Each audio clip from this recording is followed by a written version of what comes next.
இறையச்சத்தின் காரணமாக நீங்கள் எடுத்த முடிவு இந்த உலகத்திலே உங்களுக்கு சிரமங்களை தருவதை போல, சிக்கல்களை தருவதை போல தெரியலாம். ஆனால் உங்களுடைய இறையச்சத்திற்கு நான் தரக்கூடிய உதவி சாதாரணமானதல்ல, அபரிவிதமானது. எங்க ஒரு வியாபாரம் நான் செய்யறேங்க, அந்த வியாபாரத்தில் ஏமாற்றக்கூடிய அனைத்து சூழல்களும் எனக்கு இருக்கிறது. நான் ஏமாத்துறேனா, நான் யாரிடத்துல அந்த பொருளை கொடுத்தனோ அவனால கூட கண்டுபிடிக்க முடியாது. ஆனால் அல்லாஹ்வுக்கு பயந்து அந்த வியாபாரம் எனக்கு வேண்டாம் என்று நான் வெளியே வந்தேன் வைங்க, கண்டிப்பாக அல்லாஹ்வுடைய உதவி எனக்கு அதுல இருக்குங்க. இறைவனுடைய உதவியை எதிர்பார்க்கக்கூடியவனாக நான் இருக்கிறேன் என்றால் என்னிடத்தில் இருக்க வேண்டிய முதல் தகுதி, நான் இறையச்சவாதியாக இருக்க வேண்டும். அந்த இறையச்சத்திற்கு தான் இறைவனுடைய உதவி வரும். இது முதல் குவாலிஃபிகேஷன். இறைவனிடத்தில் நீங்கள் உதவி தேடுகிறீர்கள் என்றால் உங்களிடத்தில் இருக்க வேண்டிய இரண்டாவது தகுதி, உங்களுக்கு பொறுமை இருக்கும். பணி உடையோரை தவிர மற்றவருக்கு இது பாரமாக இருக்கும். ஒன்று, அந்த துஆவிலே அவன் நிராசை அடைந்து விடுவான், அல்லது இறைவன் மீது அவன் நம்பிக்கை இழந்து விடுவான். இந்த ரெண்டுமே இல்லாம அல்லாஹ்விடத்திலே பொறுமையோடு நீ துஆ கேட்பாயானால் கண்டிப்பாக அல்லாஹ்வுடைய உதவி உனக்கு வந்தே தீரும். No doubt. மூன்றாவது ஒரு தகுதியை இறைவன் சொல்லுகிறான். நீங்கள் அல்லாஹ்விற்கு உதவி செய்வீர்களேயானால் அல்லாஹ் உங்களுக்கு உதவி செய்வான்,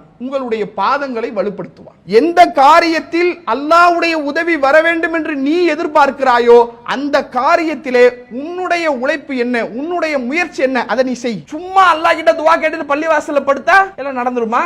அல்லாஹ்வுடைய உதவி எதில் வர வேண்டும் என்று நீ நினைக்கிறாயோ அதில் உன்னுடைய முயற்சி என்ன, நீ ஒரு ஸ்டெப் எடுத்து வை, உனக்கு அல்லாஹ்வுடைய உதவி வரும். கண்ணியத்திற்குரியவர்களே, அல்லாஹ் ரப்புல் ஆலமீன் ஒட்டுமொத்த மனித சமூகமும் தங்களுடைய வாழ்வில் ஏற்று நடக்க வேண்டிய, பின்பற்ற வேண்டிய பல்வேறு விதமான அறிவுரைகளை திருமறை குர்ஆனின் வாயிலாக இறைவன் எடுத்து சொல்கிறான்.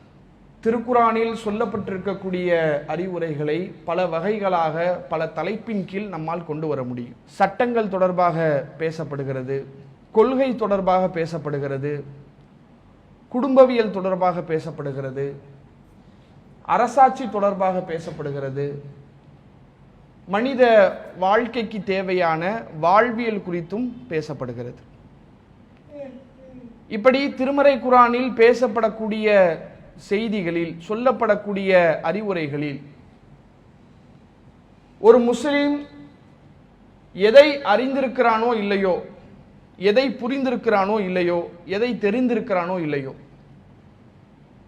திருக்குர்ஆன் சொல்லக்கூடிய அறிவுரைகளில் ஒவ்வொரு முஸ்லிமும் கண்டிப்பாக, நிச்சயமாக, உறுதியாக தெரிந்திருக்க வேண்டிய மிக முக்கியமான ஒன்றுதான் அல்லாஹுவை பற்றி அவன் அறிந்திருக்க வேண்டும். இறைவன் என்றால் யார், அவனுடைய தன்மை என்ன, அவனுடைய ஆற்றல் என்ன என்பதை ஒரு முஸ்லிம் தெரிந்து கொள்வதுதான் திருமறை குர்ஆன் இறக்கி அருளப்பட்டதனுடைய பிரதான நோக்கம். அதனால தான் குர்ஆன்ல நீங்க எந்த வசனமாக இருந்தாலும் அந்த வசனத்தினுடைய முடிவை நீங்கள் பார்த்தால் இந்த அடிப்படையான கருத்து உங்களுக்கு விளங்கும். எல்லா வசனங்களையும் இறைவன் எப்படி முடிப்பான் என்றால், இறைவன் செவியேற்கக்கூடியவனாக இருக்கிறான், இறைவன் பார்க்கக்கூடியவனாக இருக்கிறான், இறைவன் நுட்பமானவனாக இருக்கிறான், இறைவன் எல்லாவற்றின் மீது ஆற்றல் உடையவனாக இருக்கிறான், இறைவன் கண்காணிக்கக்கூடியவனாக இருக்கிறான், இறைவன் நிர்வகிக்கக்கூடியவனாக இருக்கிறான், இறைவன் விரைந்து விசாரிக்கக்கூடியவனாக இருக்கிறான். இப்படி எல்லா வசனங்களிலும் திரும்ப திரும்ப திரும்ப அல்லாஹ் தன்னுடைய தன்மைகளாக சொல்லிக்கொண்டே வருகிறான். காரணம், இந்த திருமறை குர்ஆனில் நீங்கள் அறிந்து கொள்ள வேண்டிய செய்தியில் மிக முக்கியமான பிரதானமான செய்தி அல்லாஹுவை பற்றி நீங்கள் அறிந்து கொள்ள வேண்டும். நபிகள் நாயகம் ஸல்லல்லாஹு அலைஹி வஸல்லம் அன்னவரிடத்திலே ஒரு நபித்தோழர் வருகிறார். அவர் கேட்கிறார், யா ரசூலுல்லாஹ் ஹத்திஸ்னி பி அம்ரின், அல்லாஹ்வின் தூதரே எனக்கு ஒரு செய்தியை, ஒரு கட்டளையை எனக்கு நீங்கள் சொல்லுங்கள். அந்த கட்டளை எப்படி இருக்க வேண்டும் தெரியுமா? ஆத்தசிமு பிஹி, அதை நான் மிக வலிமையாக, மிக இறுக்கமாக, மிக உறுதியாக நான் பற்றி பிடிக்கக்கூடிய வகையிலான ஒரு கட்டளை எனக்கு நீங்கள் சொல்லுங்கள். நீங்க ஒன்னு சொல்லுங்க, அது எப்படி இருக்கணும்னா, நான் உறுதியாக அதை பிடிக்கக்கூடியவனாக நான் இருக்கணும், அந்த மாதிரி ஒரு விஷயத்தை எனக்கு சொல்லுங்க அல்லாஹ்வின் தூதரே என்று கேட்கிறார். அவருக்கு நபிகளார் சொன்னார்கள், குல் ரப்பி அல்லாஹ், என் இறைவன் அல்லாஹ் என்று நீ சொல், சும்மஸ்தகீம், அதில் உறுதியாக நில். உன்னுடைய வாழ்வில் நீ பற்றி பிடிக்க வேண்டிய, நீ உறுதியாக இருக்க வேண்டிய ஒரே விஷயம் அல்லாஹ்வுடைய விஷயத்தில் நீ உறுதியாக இரு. இறைவனுடைய கட்டளையை உறுதியாக பற்றி பிடி. இதுதான் உன் வாழ்விலே நீ தெரிந்திருக்க வேண்டிய, கடைபிடிக்க வேண்டிய, பின்பற்ற வேண்டிய அடிப்படை என்றார்கள். ஒரு முஸ்லிம் தன்னுடைய வாழ்வில் அதிகம் அறிந்திருக்க வேண்டிய, தெரிந்திருக்க வேண்டிய செய்தி இதுதான். ஒருவேளை என்னுடைய அலட்சியத்தின் காரணமாகவோ, என்னுடைய பொடுபோக்குத்தனத்தின் காரணமாகவோ, எல்லாம் நம்ம கேட்டது தானே, எல்லாம் நம்ம பார்த்தது தானே, எல்லாம் நம்ம படிச்சது தானே, அப்படி என்ன புதுசா சொல்லிட போறாங்க என்ற ஒரு எதிர்பார்ப்பிலோ, படைத்த இறைவனை அறிந்து கொள்வதை விட்டு நம்முடைய உள்ளத்தால், நம்முடைய செயலால் அலட்சியம் வெளிப்படுமையானால் அதனுடைய விளைவு என்ன? நீங்களும் நானும் எதிர்பார்த்திராத விளைவு. நாளை மறுமையிலே, நரகத்திலே அந்த வேதனையை அனுபவிக்கக்கூடிய பாவிகளுக்கு மேலும் வேதனையை அதிகரிக்கக்கூடிய வகையிலே கடுமையான வார்த்தைகள், அவர்கள் மீது தண்டனையையும் கோபத்தையும் இறக்கக்கூடிய வகையிலே கடுமையான வார்த்தைகள் இறைவன் புறத்திலிருந்து வரும். அவன் ஆல்ரெடி நரகத்துல வெந்து செத்துக்கிட்டு இருக்காங்க. அந்த வேதனை அவனுக்கு பத்தாது, அதை விட கடுமையான வேதனை அவனுக்கு கொடுக்கப்பட வேண்டும் என்று இறைவன் புறத்திலிருந்து அவனுக்கு தண்டனை தரக்கூடிய வகையிலே கட்டளைகள் வரும். சூரத்துல் ஹாக்காவிலே இறைவன் பேசுகிறான். நரகத்திலே இருக்கக்கூடிய நரகவாசியை பார்த்து இறைவன் சொல்லுவானாம், அவனை பிடியுங்கள், பிடித்து அவனுக்கு விலங்கிடுங்கள். சும்மல் ஜஹீம சல்லு, அவனை இழுத்து நரகத்தினுடைய மத்தியிலே கொண்டு வாருங்கள். சும்மஃபி சில்சிலத்தில் தர்வா சபூன திரான் ஃபஸ்லுக்கு, பிறகு 70 முழ சங்கிலிகளால் அவனை பிணையுங்கள், எங்கு ஓடிடக்கூடாது. முழுமையா இந்த நரகத்தினுடைய முழு வேதனையை அவன் அனுபவிக்கணும். எங்க ஓடி ஆடி அந்த வேதனையை விட்டு அவன் தப்பிச்சிடக்கூடாது. நரகத்தினுடைய மையத்துல கொண்டு வந்து சங்கிலியால் கட்டி அவன் அந்த வேதனையை அனுபவிக்கிற மாதிரி செய்யுங்க அப்படின்னு அல்லாஹ் சொல்லுவானா? ஏன் ஏன் இவ்வளவு கடுமையான வார்த்தை? இவ்வளவு வேதனை அவன் எந்த வகையிலும் வேதனை விட்டு தப்பிச்சிடக் கூடாது என்று இவ்வளவு பயங்கரமான வார்த்தைகளை அந்த பாவிகளை பார்த்து சொல்லப்படுகிறதே, அவர்கள் செய்த அநியாயம் என்ன? எதனால் இப்படிப்பட்ட தண்டனைக்கு ஆளானார்கள்? அதற்கடுத்து இறைவன் பேசுகிறான், இன்னஹு கான லா யுமினு பில்லாஹில் அலீம், ஏனென்றால் இவன் மகத்தான இறைவனை நம்பவில்லை. இறைவனை நம்பவில்லை என்றால் ஒட்டுமொத்தமாக அல்லாவே இல்லை என்று சொல்பவனே அது குறிக்கும். அல்லாஹ் இருக்கிறான் என்று ஏற்றுக்கொண்டு அல்லாஹ்வுடைய தன்மைகளில் சிலதை நம்பாம இருக்கான் பாருங்க, அவனையும் அது குறிக்கும். இந்த மக்கத்து காஃபிர்கள் இந்த இரண்டாவது கேட்டகரி தான். அவன் அல்லாஹ்வை ஏத்துக்கிட்டான்ல, அவன் அல்லாஹ்வை நம்பினான்ல, ஆனா எதை நம்பல? அல்லாஹ்வுடைய தன்மைகளில் பலதை அவன் மறுத்தான். இப்ப இந்த நிலை நமக்கு ஏற்பட்டு விடக் கூடாது என்றால் இறைவனை பற்றிய செய்திகளை தெரிந்து கொள்வது, அதை நம்புவது, அதில் உறுதியாக இருப்பது என்பது நம்முடைய வாழ்வில் இஸ்லாம் குறித்து நாம் தெரிந்து கொள்ளக்கூடிய செய்திகளில் மிக முக்கியமானது, பிரதானமானது. அல்லாஹ்வை பற்றிய செய்திகள் தெரிவது என்பது இரண்டாவது இருக்கட்டும். முதல்ல மனிதனுக்கு எதுக்குங்க கடவுள் தேவை? மனிதன் சாப்பிடுறான், பொருளாதாரத்தை சம்பாதிக்கிறான், செலவு செய்யறான், தன்னுடைய தேவைகளை தானே நிறைவேற்றிக்கிறான். அப்படிதானே? நீங்கள் அப்படிதான், நானும் அப்படிதான், உலகத்தில் உள்ள மனிதர்கள் அனைவரும் அப்படிதான், ஏறத்தாழ பெரும்பாலான மக்கள். இப்ப கேள்வி என்ன? மனிதனுக்கு எதற்காக இறைவன் தேவை? எதுக்கு இறைவன் பக்கம் ஏன் அவன் போறான்?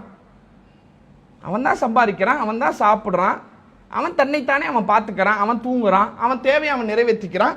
பிறகு எதற்காக இவன் இறைவன் பக்கம் போறான்? மனிதனுக்கு ஏன் இறைவன் தேவைப்படுகிறான் என்றால், இறைவன் தேவையற்றவனாக இருக்கிறான், மனிதன் தேவையுடையவனாக இருக்கிறான். இறைவன் கொடுக்கக்கூடியவனாக இருக்கிறான், மனிதன் பெறக்கூடியவனாக இருக்கிறான். இறைவன் உதவியாளனாக இருக்கிறான், மனிதன் உதவியை தேடக்கூடியவனாக இருக்கிறான். மனிதனுக்கு இறைவன் தேவைப்படுவதற்கான அடிப்படையே இறைவனிடமிருந்து உதவி வராதா, இறைவனிடமிருந்து ஏதாவது ஒரு அருள் நமக்கு கிடைக்காதா என்ற எதிர்பார்ப்பு தான் மனிதன் இறைவனை தேடி ஓடுகிறான், இறைவனை நாடுகிறான், இறைவனை தேடி அலைகிறான். இதே அடிப்படையைத்தான் இஸ்லாமும் சொல்கிறது. முஸ்லிம்களுக்கு எதற்காக இறைவன் தேவை? ஏனென்றால் இறைவன் உங்களுக்கு உதவி செய்யக்கூடியவனாக இருக்கிறான். இறைவனை பற்றி நீங்கள் தெரிந்து கொள்ள வேண்டிய, நாம் புரிந்திருக்க வேண்டிய அடிப்படை முக்கியமான பண்புகளில் ஒன்று, அல்லாஹ் உதவி செய்யக்கூடியவனாக இருக்கிறான். இறைவன் கண்டிப்பாக நமக்கு உதவி செய்வான். இதை ஒரு முஸ்லிம் ஆழமாக தெளிவாக புரிந்திருக்க வேண்டும். இதைத்தான் அல்லாஹ் ரப்புல் ஆலமீன் தன்னுடைய திருமறையிலே பல வரலாறுகளின் மூலமாக, பல நபிமார்களுடைய வரலாறுகள் பேசப்படுகிறது. அனைத்து நபிமார்களுடைய வரலாற்றினுடைய மைய கரு என்ன?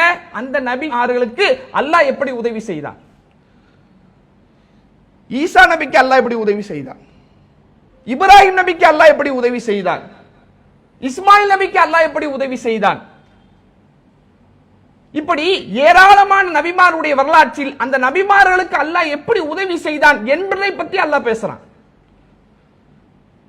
பல நல்லடியார்களை பற்றி பேசுறான். அந்த நல்லடியார்களுடைய வரலாற்றிலேயும் அவர்களுக்கு அல்லாஹ் எப்படி உதவி செய்தான்.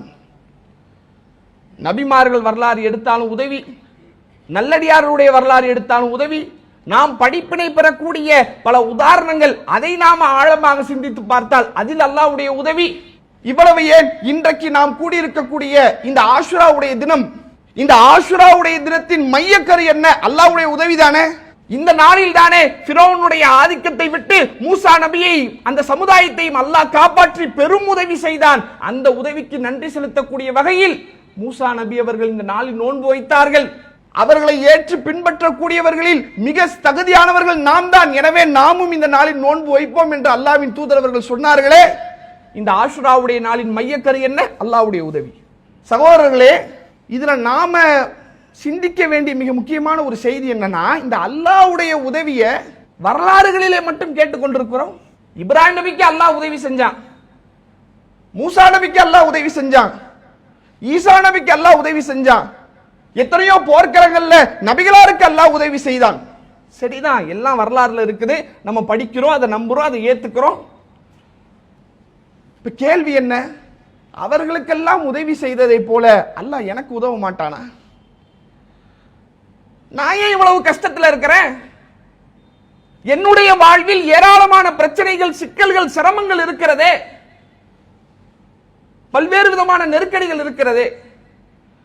அந்த நெருக்கடிகளில் இருந்த நபிமார்களுக்கு அல்லாஹ் உதவி செய்தானே, அது போன்று எனக்கு அல்லாஹ் உதவ மாட்டானா? அல்லாஹ்வுடைய உதவி எனக்கு வராதாங்க? இறைவன் எனக்கு உதவி செய்ய மாட்டானா என்ற எதிர்பார்ப்பில், என்ற ஏக்கத்தில் முஸ்லிம்களாகிய நாம் அனைவரும் இருக்கிறோம். இதுதான் உண்மை. என்ன பிரச்சனை? ஒருவேளை அன்றைக்கு அல்லாஹ்வுடைய ஆற்றல் அபரிவிதமாக இருந்தது, காலங்கள் செல்ல செல்ல அல்லாஹ்வுடைய ஆற்றல் குறைஞ்சிருச்சு. அப்படியா? அவன் நித்திய ஜீவன், எல்லோருக்கும் எப்போதும் கொடுக்கக்கூடிய மகா ஆற்றல் படைத்தவன், எல்லாவற்றுக்கும் வல்லமை படைத்தவன். அல்லாஹ் கொடுக்கக்கூடியவனாக இருக்கிறான், அதில் எந்த விதமான மாற்று கருத்தும் கிடையாது. அல்லாஹ் உதவக்கூடியவனாக இருக்கிறான். இறைவன் புறத்திலிருந்து நமக்கு உதவி வருவதில் எந்த விதமான பிரச்சனையும் கிடையாதுங்க. அல்லாஹ் ரெடியா தான் இருக்கிறான் உதவி செய்வதற்கு. பிரச்சனை எங்க? பிரச்சனை நம்மிடத்துல தான் இருக்கு. நான் அல்லாஹ்வை நம்பிக்கை கொண்டிருக்கிறேன், அந்த நம்பிக்கையில உறுதியா இருக்கிறேன், அல்லாஹ்வை தான் வணங்குறேன். பிறகு எதற்காக எனக்கு அல்லாஹ்வுடைய உதவி வரவில்லை? அல்லாஹ்வுடைய உதவி எனக்கு ஏன் தாமதிக்கப்படுகிறது? இறைவனுடைய உதவியை விட்டு நான் தூரமாக்கப்பட்டிருக்கிறேனே, ஏன்? அல்லாஹ் உதவி செய்ய தயாரா தான் இருக்கிறான். பிரச்சனை எங்க? அதற்கு ஆப்போசிட்ல இருக்கக்கூடிய நம்ம கிட்ட தான் பிரச்சனை. இறைவனிடத்திலே எப்படி உதவி தேட வேண்டுமோ அப்படி நாம் தேடுவோமையானால் அல்லாஹ்வுடைய உதவி நமக்கு வருவதை எவனாலும் தடுக்க முடியாது. இதுதான் உண்மை. அல்லாஹ் எப்படி உதவி தேட வேண்டும் என்று சொன்னானோ அந்த வழிமுறையை பின்பற்றி நாம உதவி தேடல. அப்படி தேடினால், இறைவன் சொன்ன அடிப்படையில் நீங்களும் நானும் அல்லாஹ்விடத்திலே உதவி தேடினால், எந்த கடலை பிளந்து மூசா நபியையும் அந்த கூட்டத்தையும் இறைவன் காப்பாற்றினானோ அதே போன்ற அற்புதத்தை அல்லாஹ் உங்களுடைய வாழ்விலும் என்னுடைய வாழ்விலும் ஏற்படுத்துவான். பாலைவனத்திலே பரிதவிக்கு விடப்பட்ட இப்ராஹிம் நபியினுடைய குடும்பத்தை மாபெரும் அற்புதத்தை கொண்டு அல்லாஹ் எப்படி காப்பாற்றினானோ அதே போல உங்களுடைய குடும்பத்தையும் என்னுடைய குடும்பத்தையும் அல்லாஹ் காப்பாற்றுவான். நெருப்பில் தூக்கி வீசி எறியப்படும் போது யானார் கூனி பரதன் வ சலாமன் அலா இப்ராஹிம், நெருப்பே சாந்தி ஊட்டக்கூடியதாக, குளிரூட்டக்கூடியதாக நீ மாறிவிடு என்று கட்டளையிட்டு நெருப்பினுடைய தன்மையை மாற்றி உதவினானே, அந்த இறைவன் என்னுடைய வாழ்விலும் உங்களுடைய வாழ்விலும் உதவுவான். எப்போது? இறைவன் எப்படி உதவி தேட வேண்டும் என்று சொன்னானோ அப்படி தேடினால் கண்டிப்பாக அல்லாஹ்வுடைய உதவி நமக்கு வருங்க. அதுல சந்தேகமே இல்லை, டவுட்டே வேணாம். நீங்களும் நானும் அல்லாஹ்வுடைய உதவியை எதிர்பார்த்தால் இந்த மூன்று தன்மைகளை திருமறை குர்ஆன் நமக்கு சொல்கிறது. இந்த 3 கேரக்டர், இந்த 3 தன்மை, இந்த 3 கண்டிஷன், இந்த கண்டிஷனுக்கு உட்பட்டு நீங்க வந்தீங்கன்னா கண்டிப்பாக உங்களுக்கு அல்லாஹ்வுடைய உதவி வந்தே தீரும். No doubt. அதுல சொல்லப்பட்டிருக்கக்கூடிய முதல் கண்டிஷன் என்ன? முதல் நிபந்தனை, முதலிலே நீ இறையச்சவாதியாக இருக்கணும். முதல் கண்டிஷன் என்ன? நீ இறையச்சவாதியா இருக்க, இறைவனை பயப்படக்கூடியவனாக இருக்கணும். அந்த பயம் எப்படிப்பட்டது? உனக்கு நெருக்கடி ஏற்படும் போது, உனக்கு சிரமம் ஏற்படும் போது, ஆஹா இந்த நேரத்தில் இப்படி வந்து மாட்டிக்கிட்டோமே, அல்லாஹ்வை தவிர நம்மளை யாரும் காப்பாற்ற முடியாதே என்று சந்தர்ப்பத்திற்கு ஏற்ற, சூழ்நிலைகளுக்கு ஏற்ற, நெருக்கடிகளுக்கு ஏற்ற அல்லாஹ்வை பயப்படக்கூடியவனாக அல்ல, உன்னுடைய வாழ்நாள் முழுவதும் இறைவனை பயப்படக்கூடியவனாக நீ இருக்கணும். இறைவனை புரிந்தவனாக இருக்கணும். இறைவனுடைய ஆற்றலில் நம்பிக்கை உள்ளவனாக இருக்கணும். இதுதான் முதல் கண்டிஷன்.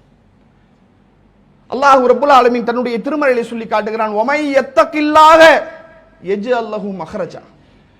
யார் அல்லாஹ்வை பயப்படுகிறானோ அவனுக்கான போக்கிடத்தை அல்லாஹ் ஏற்படுத்துவான். வ யர்சுகுஹு மின் ஹைசு லா யஹ்தஸிப். அவன் கணக்கிடாத வகையில், அவன் எண்ணி பார்க்காத வகையில் அவனுக்கான ரிஸ்கை அல்லாஹ் அளிப்பான். உனக்கு அல்லாஹ்வுடைய உதவி வரணுமா? உன்னிடத்துல இருக்க வேண்டிய முதல் குவாலிஃபிகேஷன், நீ இறையச்சவாதியா இருக்க. சந்தர்ப்பத்துக்காக அல்லாஹ்வை பயப்படக்கூடியவனா இருக்கக்கூடாது. நெருக்கடிகளுக்காக அல்லாஹ்வை பயப்படக்கூடியவனா இருக்கக்கூடாது. உன்னுடைய வாழ்நாள் முழுவதும் இறைவனை அஞ்சக்கூடியவனாக நீ இருப்பாயானால் கண்டிப்பாக உனக்கு இறை உதவி வரும். ஒருவேளை அந்த இறையச்சத்தின் பாதையில நீ பயணிக்கும் போது உனக்கு சில சிரமங்கள் வரலாம், கஷ்டங்கள் வரலாம். துவண்டு விடாத, நம்பிக்கை இழந்துடாத, இறையச்சத்தோட நீ இரு. கண்டிப்பாக அல்லாஹ்வுடைய உதவி பிரம்மாண்டமானதாக உன்னை வந்து சேரும். சுப்ஹானல்லாஹ். யூசுப் நபியினுடைய வாழ்க்கையை பாருங்க சகோதரர்களே, ஆச்சரியமாக. ஒரு மன்னருடைய மனைவி தவறான ஒரு விஷயத்துக்கு அழைக்கிறாங்க. அந்த சூழல், அந்த சந்தர்ப்பம், தவறு நிகழக்கூடிய அனைத்து வகையான சாத்தியக்கூறுகளும் இருந்தது. ஆனால் யூசுப் அலைஹிஸ்ஸலாத்து வஸ்ஸலாம் அவர்கள் இறைவனை பயந்து அந்த பாவத்தை விட்டு மீண்டு வந்தார்கள். நான் இந்த பாவத்தை செய்யக்கூடாது, இது பெரும் பாவம், அநியாயம் என்று சொல்லி அந்த பாவத்தை விட்டு விரண்டு ஓடினார்கள். ஒரு மானக்கேடான காரியத்தை செய்யக்கூடிய அனைத்து சூழல்களும் இருந்த போதும் அல்லாஹ்வை பயந்து அந்த பாவத்தை விட்டு மீண்டு வந்தார்களே, இதற்கு அல்லாஹ் என்ன பரிசு கொடுத்திருக்கணும்? என்ன வெகுமதி கொடுத்திருக்கணும்? ஆனா யூசுப் நபிக்கு என்ன நடந்துச்சு? அவ்வளவு பெரிய பாவத்தை விட்டு மீண்டு வந்திருக்கிறாங்க இறையச்சத்தின் காரணத்தினால. ஆனா யூசுப் நபிக்கு கிடைச்சது என்ன? சிறைச்சாலை. நியாயமா பார்த்தா இந்த இறையச்சத்துக்கு எவ்வளவு பெரிய ஒரு கண்ணியத்தை அல்லாஹ் உலகத்துல கொடுத்திருக்கணுங்க அந்த நேரத்தில், அந்த சூழ்நிலையில. ஆனா அல்லாஹ் கொடுத்தது என்ன? சிறைச்சாலை. போ, ஜெயிலுக்கு போயிருக்கு. ஜெயில இருக்கிறாங்க. எவ்வளவு நாள் இருக்கிறாங்க? மிக நீண்ட நெடிய வருடங்கள் இருக்கிறார்கள்.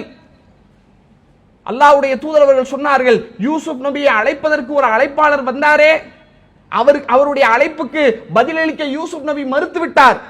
என் மேல சொல்லப்பட்ட புகார் நிரூபிக்கப்பட வேண்டும், நான் தப்பு செய்யவில்லை என்பதை இந்த உலகத்திற்கு சொல்ல வேண்டும் என்ற ஒரு நிபந்தனையை யூசுப் நபி வச்சாங்களே, அந்த மாதிரி எல்லாம் நான் வச்சிருக்க மாட்டேன், அவர் கூப்பிட்டு இருந்தாருன்னா நான் வெளியே வந்திருப்பேங்கிறாங்க ரசூலுல்லாஹ். அத்தனை பெரும் ஆண்டுகள் யூசுப் அலைஹிஸ்ஸலாத்து வஸ்ஸலாம் அவர்கள் சிறைச்சாலையிலே இருந்தார்களே, அப்படி சிறைச்சாலையில இருந்து வெளியே வரக்கூடிய நேரத்தில் யூசுப் நபிக்கு அல்லாஹ் கொடுத்த அந்தஸ்து என்ன, கண்ணியம் என்ன?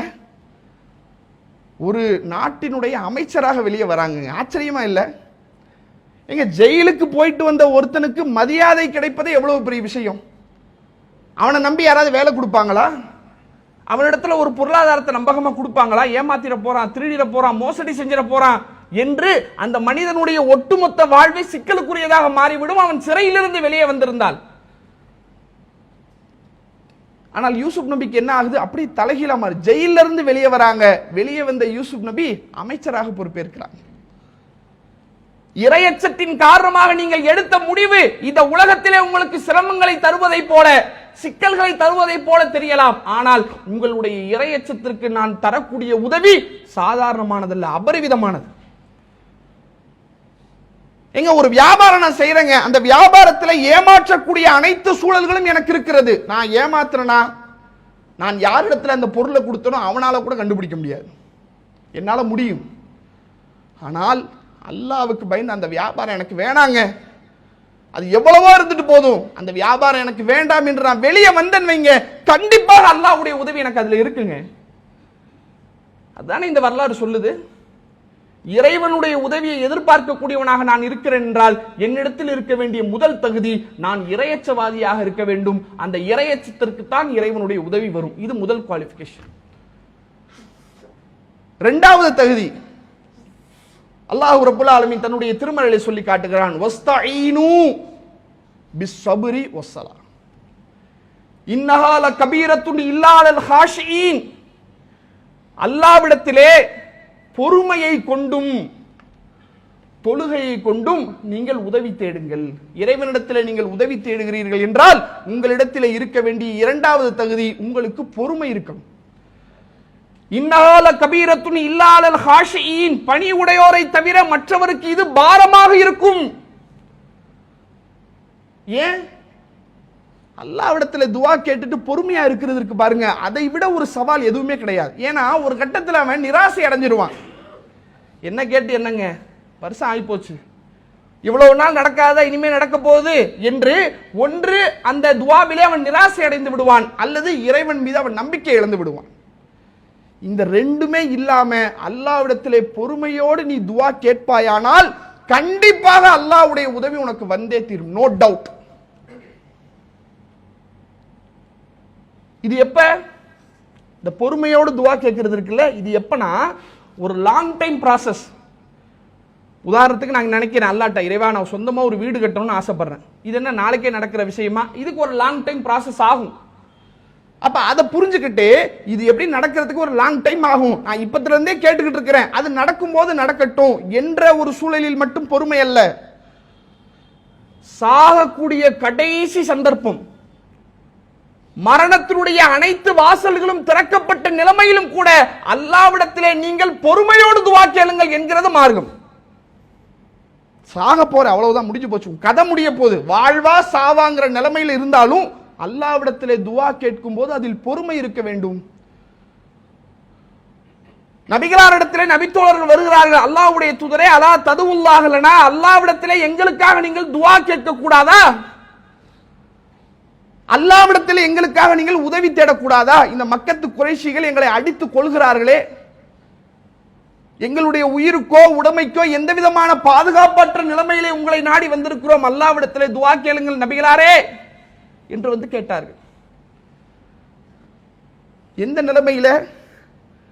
ரசூலுல்லாஹ்விடத்தில் வந்து சொன்னாருங்க ஒரு சஹாபி ஹப்பாப் பின் அல் அரத் அவர்கள், அவர்களுக்கு கொடுக்கப்பட்ட நிலைமை என்ன தெரியுமா? எந்த சூழ்நிலையில வந்து கேட்டார் தெரியுமா? எரியக்கூடிய நெருப்பு கங்கிலே படுக்க வைக்கப்பட்டு வேதனை செய்யப்பட்டார். தாங்க முடியல, அவருடைய முதுகுகள் எல்லாம் இரத்த ஓட்டம் இல்லாத முதுகாக மாறிவிட்டது, அவ்வளவு கொடும் வேதனை. அந்த வேதனையை அனுபவித்து விட்டு அவர் வந்து சொல்றாரு, அல்லாஹ்வுடைய தூதரே தாங்க முடியல, அல்லாஹ்விடத்திலே துஆ கேளுங்க. ரசூலுல்லாஹ் சொன்ன பதில் என்ன? நீங்க அவசரப்படுறீங்க, நீங்க அவசரப்படுறீங்க, அல்லாஹ் உதவி செய்வான், அதுல சந்தேகம் இல்லை, ஆனால் நீங்கள் அவசரப்படுகிறீர்கள், பொறுமையோடு இருங்கள். மூசா நபியினுடைய கூட்டத்தார் கடும் கொடுமையான வேதனையை அனுபவிக்கக்கூடிய நேரத்தில், எந்த கொடுமை? பிறந்த பச்சிளம் குழந்தையை துடிதுடிக்க கொன்று கொண்டிருந்தானே அந்த பாவி, அந்த அநியாயக்காரன், அந்த ஒரு காட்சியை அந்த மக்கள் சந்திக்கக்கூடிய நேரத்தில், அந்த ஒரு கொடுமைக்கு அந்த மக்கள் ஆளாகி கொண்டிருந்த நேரத்தில் மூசா நபி அவர்கள் தன்னுடைய சமுதாயத்தை பார்த்து சொன்னார்கள், இது கால மூசா அலி கௌமிஹி, மூசா தன்னுடைய சமுதாயத்திலே சொன்னார், வஸ்தஈனு பில்லாஹ் வஸ்பிரு, அல்லாஹ்விடத்திலே உதவி தேடுங்கள், நீங்கள் பொறுமையாக இருங்கள். இன்னல் அர்லல் இல்லா, இந்த பூமி முழுவதும் அல்லாஹ்விற்கு சொந்தமானது. யூரிசுஹா மை யஷாஉ மின் இபாதிஹி, அல்லாஹ் தன்னுடைய அடியார்களில் தான் நாடியவர்களை இந்த பூமியினுடைய வாரிசுதாரர்களாக ஆக்குவான். வல் ஆகிபத்துல் முத்தகீன், இறுதி முடிவு இறையச்சவாதிகளுக்கு தான். பொறுமையோடு நீங்க அல்லாஹ்விடத்தில் துஆ கேளுங்க. பிரச்சனை என்ன தெரியுமா? அது எப்படி கேட்கிறது? எங்க நானே ஒரு பிரச்சனையில சிக்கல்ல கவலையில இருக்கிறேன், நான் எப்படிங்க பொறுமையா துவா கேட்க முடியும்? என்னால முடியாது. நான் எப்படி பொறுமையா இருப்பேன்? எனக்கு இது இப்ப உடனே தேவைப்படுது, உடனே இது நடந்தாகணுமே, இல்லாட்டி என் வாழ்க்கையே போயிருமே என்ற புரிதலில் பிரார்த்தனையிலே நிதானம் இல்லாமல் அவசரப்படக்கூடியவர்களாக நாம் இருக்கிறோம். இங்கே பொறுமை என்று எதை சொல்லப்படுகிறது அதுவே புரியல நமக்கு. பொறுமையோட துவா கேளுங்க, பொறுமையோட உதவி தேடுங்க அப்படின்னா என்னன்னே நமக்கு புரியல. பொறுமையோடு பிரார்த்தனை செய்யுங்கள் என்றால் இறைவனுடைய கட்டளையிலே நீங்கள் உறுதியாக இருங்க. இறைவனுடைய வார்த்தையை பற்றி பிடிப்பதில் உறுதியாக இருங்கள். அந்த வார்த்தையை விட்டுட்டா உன் பிரச்சனை எல்லாம் முடிஞ்சணும் என்ற சூழல் ஏற்படும். எங்க ஒரு பொருளாதார நெருக்கடியில் நான் இருக்கிறேங்க, எனக்கு கடன் கொடுப்பதற்கு ஒருத்தரும் இல்லை. ஊரெல்லாம் கேட்கிறேன், சொந்தக்காரங்க கிட்ட கேட்கிறேன், வந்தவன் போனவன் தெரிஞ்சவன் நண்பன் அத்தனை பேர்கிட்டையும் கேட்கிறேன், கடன் கொடுப்பா கடன் கொடுப்பா, இவ்வளவு நாள்ல தந்துடுறேன். கடன் ஹலால் தானே, மார்க்கத்தில் சொல்லப்பட்டது தானே, அதைத்தானே நான் கேட்கிறேன், எனக்கு கிடைக்கல. இப்ப எனக்கு ஏற்பட்டிருக்கக்கூடிய இந்த பொருளாதார சிக்கலில் இருந்து நான் மீள்வதற்கு கடன் கேட்கிறேன், யாரும் கடன் தரல. ஆனா எனக்கு போன் பண்ணி கேட்கிறான், ஜி உங்க அக்கௌண்ட்டுக்கு 10 லட்ச ரூபா போடுற அளவுக்கு உங்களுக்கு கெப்பாசிட்டி இருக்குது, லோன் வாங்கிக்கிறீங்களா? நீங்க 20 லட்ச ரூபா கொடுக்கக்கூடிய அளவுக்கு உங்களுக்கு கெப்பாசிட்டி இருக்கு, லோன் வாங்கிக்கிறீங்களா? 10 மாசம் போட்டுக்கலாம், 12 மாசம் போட்டுக்கலாம், 24 மாசம் போட்டுக்கலாம், லோன் வாங்கிக்கங்க, பிரச்சனை இல்லை, பார்த்துக்கலாம். நீங்க பேங்க்கு கூட வர வேணாம், உங்க டாக்குமெண்ட் மட்டும் அனுப்புங்க, இப்ப உடனடியாக அக்கௌண்ட்ல காசு போடுறேன். இப்ப என்ன? இங்கதான் இங்கே பொறுமையோடு இருங்கள் என்றால் என்ன அர்த்தம்? அல்லாஹ்வுடைய கட்டளைகளை பின்பற்றுவதில் நான் பொறுமையோடு இருப்பேன். என்ன ஆனாலும் சரி இந்த ஹராமின் பக்கம் நான் போக மாட்டேன். எப்பா இத்தனை பேர்கிட்ட கடன் கேட்டி யாராவது தந்தானா? உன் அண்ணன் தந்தானா? உன் தம்பி தந்தானா? உன் சொந்தக்காரன் தந்தானா? உன் நண்பன் தந்தானா? யாருமே தரலையே, இந்த லோன் வாங்காட்டி உன் வாழ்க்கையை முடிஞ்சு போயிட்டு போகுது. அல்லாஹ்வுடைய வார்த்தையை மீறி இந்த உலகத்துல வாழ்றதை விட இந்த சிரமத்தோட நான் வாழ்றேன், பிரச்சனை இல்லை என்று நீ பொறுமையோடு அந்த இடத்திலே நிற்பாயானால் சகோதரர்களே உறுதியாக அல்லாஹ்வுடைய உதவி வரும். சகோதரர்களே இதுல சந்தேகமே வேணாம் உங்களுக்கு. இங்கதான் நம்ம தடுமாறிடுறோம், இங்கதான் நம்ம தடம் புரண்டுறோம். இந்த இடத்தை தான் அல்லாஹ் சொல்றான், நீ உறுதியாயிரி, பொறுமையாயிரி, உனக்கு நான் உதவி செய்றேன். அப்படிதான் செஞ்சேன், எல்லாருக்கும் அப்படிதான் நான் செஞ்சேன். கடைசி நொடி வரையிலும் தெரியாது மூசா நபிக்கு, கடலுக்கு முன்னாடி நிக்கிறாங்க, கடைசி நொடி வரையிலும் தெரியாது கடல் பிளக்கும் என்று, அதிலே ஒரு பாதை வரும் என்று தெரியாது, நின்றார்கள். அல்லாஹ் உதவி செஞ்சானா இல்லையா? நெருப்பிலே தூக்கி எறியப்படக்கூடிய கடைசி நொடி வரையிலும் இப்ராஹிம் நபிக்கு தெரியாது அந்த நெருப்பு குளிர் ஊட்டக்கூடியதாக மாறும் என்று, நின்றார்களா இல்லையா? வெட்டப்படக்கூடிய கடைசி நொடி வரையிலும் இஸ்மாயில் நபிக்கு தெரியாது நம்மளை வெட்ட மாட்டாங்க அப்படின்னு. அல்லாஹ் மாத்திரனா இல்லை, மாத்துவான். நீ அல்லாஹ்வுடைய கட்டளையை எவ்வளவு உறுதியாக பற்றி பிடிக்கிறாய் என்பதை பார்த்து உன்னுடைய நிலைமை அல்லாஹ் மாற்றுவான். அப்ப இறைவனுடைய உதவியை எதிர்பார்க்கக்கூடிய நம்மிடத்தில் இருக்க வேண்டிய இரண்டாவது தகுதி பொறுமையோடு இருக்கும். மூன்றாவது ஒரு தகுதியை இறைவன் சொல்லுகிறான், யா அய்யுஹல்லதீன ஆமனு, இறை நம்பிக்கையாளர்களே, இன் தன்சுருல்லாஹ யன்சுருக்கும் வ யுஸப்பித் அக்தாமக்கும், நீங்கள் அல்லாஹ்விற்கு உதவி செய்வீர்களேயானால் அல்லாஹ் உங்களுக்கு உதவி செய்வான், உங்களுடைய பாதங்களை வலுப்படுத்துவான். எந்த காரியத்தில் அல்லாஹ்வுடைய உதவி வர வேண்டும் என்று நீ எதிர்பார்க்கிறாயோ அந்த காரியத்திலே உன்னுடைய உழைப்பு என்ன, உன்னுடைய முயற்சி என்ன, அதை நீ செய். சும்மா அல்லாஹ் கிட்ட துவா கேட்டு பள்ளிவாசல்ல படுத்தா எல்லாம் நடந்துருமா? என்ன இதுல ஜீம்புமாவா அப்படியே மேஜிக் பண்ண உடனே அப்படியே வர்றதுக்கு? அல்லாஹ்விடத்தில் நீ துவா கேட்கிறாய் என்றால் நீ அல்லாஹ்விடத்தில் எதற்காக உதவி தேடுகிறாயோ அந்த காரியத்திலே உன்னுடைய உழைப்பு என்ன, உன்னுடைய பங்களிப்பு என்ன, உன்னுடைய முயற்சி என்ன? நான் எதுவும் செய்ய மாட்டேன்பா, ஆனா அல்லாஹ் எனக்கு எல்லாம் செய்யணும், இது வேலைக்காகாது. அல்லாஹ்வுடைய உதவி எதில் வர வேண்டும் என்று நீ நினைக்கிறாயோ அதில் உன்னுடைய முயற்சி என்ன, நீ ஒரு ஸ்டெப் எடுத்து வை, நீ முயற்சி பண்ணு, உனக்கு அல்லாஹ்வுடைய உதவி வரும். நான் எதுவும் செய்ய மாட்டேனா, அல்லாஹ் எதுவும் செய்ய மாட்டான், அவ்வளவுதான். இது புரியல. வியாபாரத்தில் அல்லாஹ்வுடைய உதவி வர வேண்டும் என்று நினைக்கிறியா, நீ முயற்சி பண்ணு. உன்னுடைய எல்லா முயற்சி 100% என்னுடைய உழைப்பை நான் போட்டுட்டேன், இனி வெற்றியா தோல்வியா இது அல்லாஹ்வுடைய கையில், அப்படி வா, அங்க அல்லாஹ்வுடைய உதவி. இந்த வரலாறுகளை எல்லாம் நீங்க இப்படி வச்சு கனெக்ட் பண்ணாதான் உங்களுக்கு புரியும், இல்லாட்டி அது வெறுமனே வரலாறு மாதிரி நம்ம கடந்து போயிருவோம்.